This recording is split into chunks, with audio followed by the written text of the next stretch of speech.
بسم اللہ الرحمن الرحیم۔ السلام علیکم اسپیریٹ فیملی، کیسے ہیں آپ لوگ؟ امید کرتی ہوں سب خیریت سے ہوں گے۔ بیٹا آج کا ہمارا ٹاپک ہے زکوٰۃ، ٹھیک ہے؟ زکوٰۃ عربی زبان کا لفظ ہے جس کے لغوی معنی پاک کرنا کے ہیں۔ اگر زکوٰۃ کے اصطلاحی معنی دیکھے جائیں تو وہ خاص مالی عبادت جو ہر صاحب نصاب مسلمان پر 2.5% کے حساب سے سال میں ایک مرتبہ فرض ہے، زکوٰۃ کہلاتی ہے۔ زکوٰۃ کی فرضیت 2 ہجری میں ہوئی۔ زکوٰۃ کے بارے میں ارشاد ربانی ہے، اقیموا الصلاۃ وآتوا الزکاۃ، نماز قائم کرو اور زکوٰۃ ادا کرو، والذین ھم للزکاۃ فاعلون، اور وہ فلاح پانے والے ہیں جو زکوٰۃ ادا کرتے ہیں۔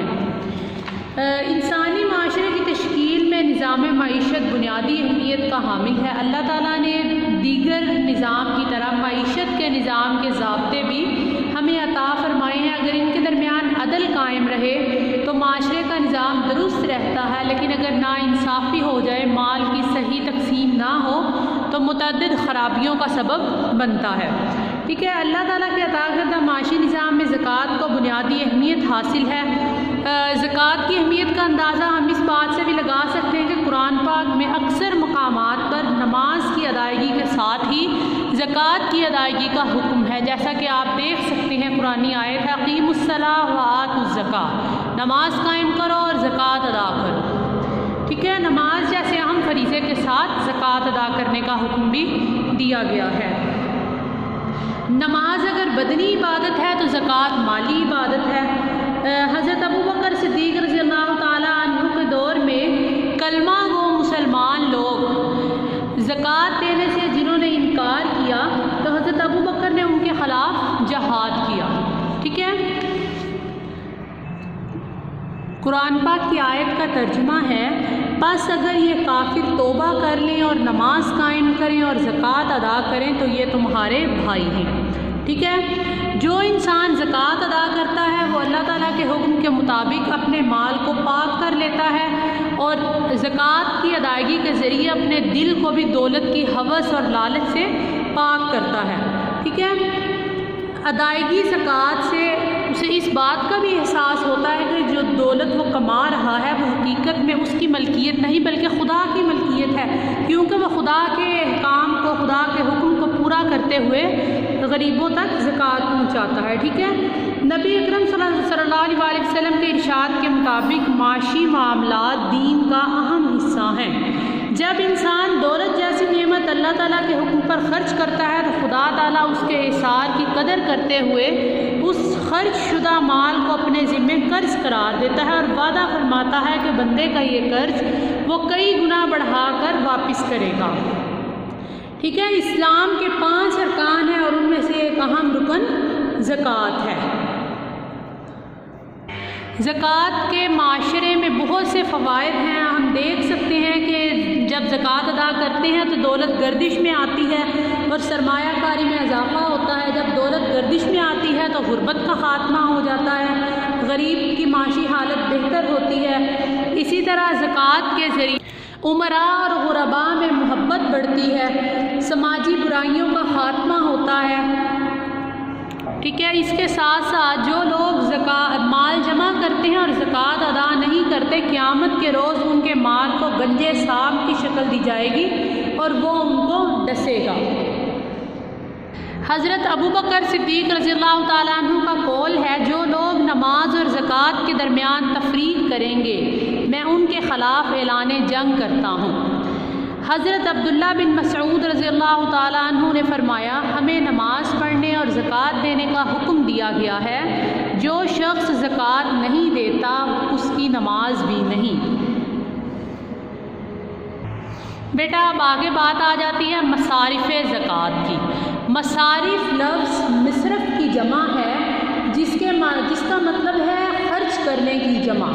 مصارف کا اصطلاحی معنی اگر دیکھے جائیں تو ایسے لوگ جن کو زکوٰۃ دی جا سکتی ہے ان کو مصارف بولتے ہیں، ٹھیک ہے؟ قرآن پاک میں اس کے بارے میں خود اللہ تعالیٰ نے حد مقرر کر دی ہے یاد ربانی ہے، زکوٰۃ تو صرف غریبوں اور محتاجوں اور کارکنوں کا حق ہے جو اس پر مقرر ہیں، نیز ان کا جن کی دل جوئی منظور ہے، اور زکوٰۃ کو صرف کیا جائے گا گردنوں کے چھڑانے میں اور قرضہ داروں کے قرضہ ادا کرنے میں اور اللہ کی راہ میں اور مسافروں کی امداد میں۔ یہ سب فرض ہے اللہ کی طرف سے، اور اللہ بڑا علیم ہے، بڑا حکمت والا ہے۔ ٹھیک ہے، اب اس آیت کی روشنی میں زکوٰۃ کے مصارف واضح ہو رہے ہیں۔ پہلا مصرف ہے فقراء، ایسے تنگ دست لوگ جن کی لوگوں کی مدد کی جائے جن کے پاس کچھ نہ ہو۔ ٹھیک ہے، نمبر 2 پہ ہے مساکین۔ مساکین سے مراد ایسے لوگ ہیں جو زندگی کی بنیادی ضرورتوں سے محروم ہوتے ہیں۔ نمبر 3 پہ ہے عاملین۔ عاملین ایسا عملہ ہوتا ہے جو زکوٰۃ کی وصولی پر متعین ہے، یعنی ایسے لوگوں کی تنخواہیں دی جائیں جو زکوٰۃ اکٹھی کرتے ہیں، زکوٰۃ جمع کرتے ہیں۔ چوتھا ہے مؤلفۃ القلوب، ایسے لوگوں کی مدد جو نو مسلم ہو تاکہ ان کی تالیف قلب ہو سکے، یعنی کہ جنہوں نے نیا اسلام قبول کیا ہو، نو مسلم ہو اور اپنا کاروبار چھوڑ کر آئے ہوں یا ہجرت کر آئے ہوں، تو ان کی مالی مدد کی جائے زکوٰۃ کے ذریعے، تو یہ جائز ہے۔ ٹھیک ہے، نمبر 5 پہ ہے رقاب، غلاموں اور ان لوگوں کو آزاد کرانے کے لیے جو قید میں ہوں، یعنی کہ ایسے لوگ جو کفار کی قید و بند میں ہیں، غلام ہیں کسی کے، ان کو آزاد کرانے کے لیے بھی زکوٰۃ خرچ کی جا سکتی ہے۔ ٹھیک ہے، نیکسٹ ہے غاصبین۔ غاصبین سے مراد ایسے لوگوں کے قرضوں کی ادائیگی ہے جو غریب نادار ہوتے ہیں، یعنی کہ غریب شخص نے ضرورت میں قرض لے لیا ہے لیکن اب وہ قرض کی ادائیگی کی سکت نہیں رکھتا، قرض ادا کرنا اس کے لیے بہت مشکل ہو رہا ہے، تو آپ اس کا قرض زکوٰۃ کے ذریعے ادا کر سکتے ہیں۔ 7واں نمبر ہے فی سبیل اللہ۔ فی سبیل اللہ یعنی کہ اللہ کے راستے میں جہاد، فی سبیل اللہ تبلیغ دین میں جانے والے لوگوں کی اعانت میں، یعنی کہ جو لوگ جہاد پر جا رہے ہوں یا اللہ کا دین پھیلانے تبلیغ کے فریضے پر نکلے ہوں، ان کی مالی مدد بھی زکوٰۃ کے ذریعے کی جا سکتی ہے۔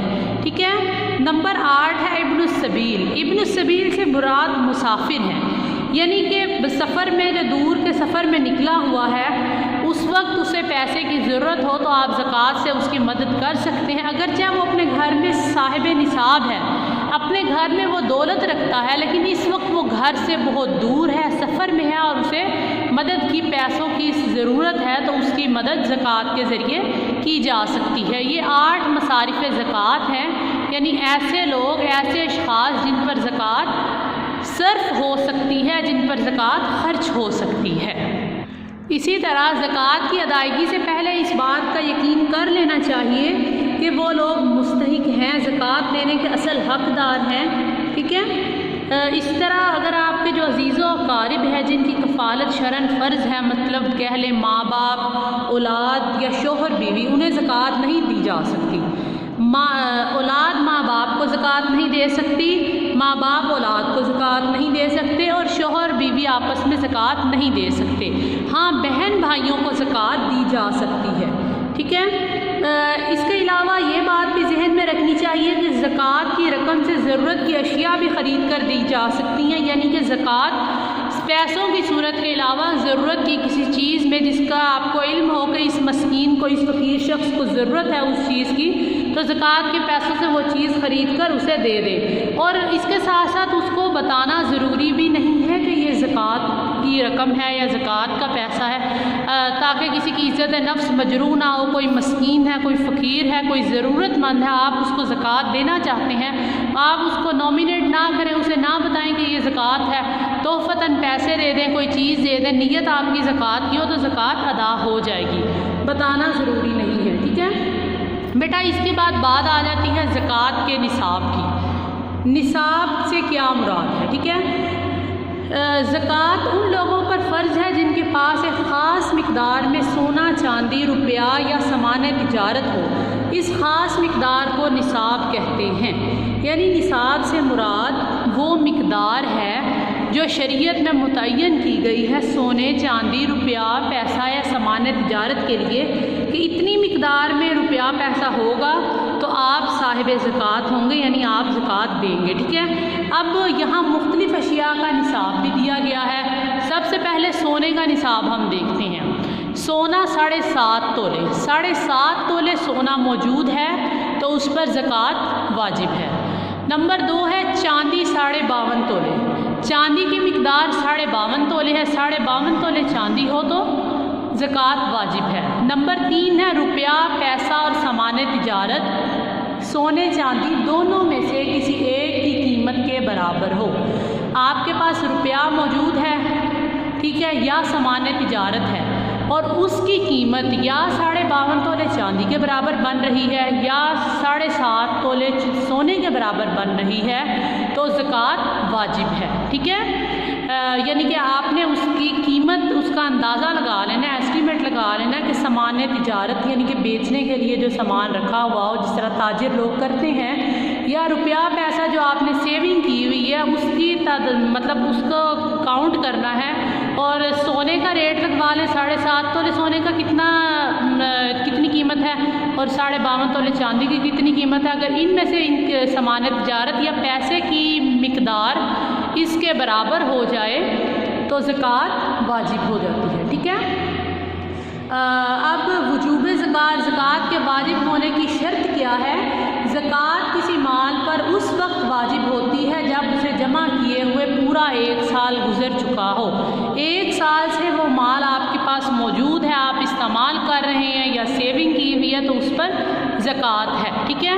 سال گزرنے کی شرط اس کے لیے ضروری ہے۔ ایک نصاب ضروری ہے کہ اتنا نصاب ہو، یا 1 تولہ 2 تولہ سونا ہے تو اس پہ زکوٰۃ نہیں ہے، اتنا نصاب ہو اور اس کے ساتھ اس پر 1 سال گزر چکا ہو تو زکوٰۃ واجب ہو جاتی ہے۔ اسی طرح عشر کسے بولتے ہیں؟ زرعی پیداوار کی زکوٰۃ کو عشر کہتے ہیں۔ زرعی پیداوار سے مراد یہ ہے کہ زراعت کے ذریعے، یعنی کہ کھیتے ہیں، زمین ہے، وہاں سے جو پیداوار آ رہی ہے، عشر سے مراد 10واں حصہ، اس کا 10واں حصہ زکوٰۃ کے لیے نکالا جاتا ہے، اسے عشر بولتے ہیں۔ زرعی پیداوار کی زکوٰۃ کو عشر کہتے ہیں، ٹھیک ہے۔ بیٹا زکوٰۃ کی ادائیگی کے وقت اللہ تعالیٰ کی خوشنودی کو مد نظر رکھنا چاہیے، کیونکہ اسلام میں زکوٰۃ واجب ہے اور اس کا ایک نفع بھی ہے۔ زکوٰۃ کی وصولی اور تقسیم کا نظام اجتماعی طور پر ہمارے ملک میں قائم و دائم ہے اور مسلمان معاشرہ زکوٰۃ دیتا ہے، ٹھیک ہے۔ ہمیں چاہیے کہ زکوٰۃ کے فوائد کو مد نظر رکھتے ہوئے زکوٰۃ کی ادائیگی کا بھرپور انتظام کریں تاکہ مفلس لوگوں تک، ایسے لوگ جو حقدار ہیں، ان تک زکوٰۃ صحیح طریقے سے پہنچ سکے، ٹھیک ہے۔ اللہ حافظ۔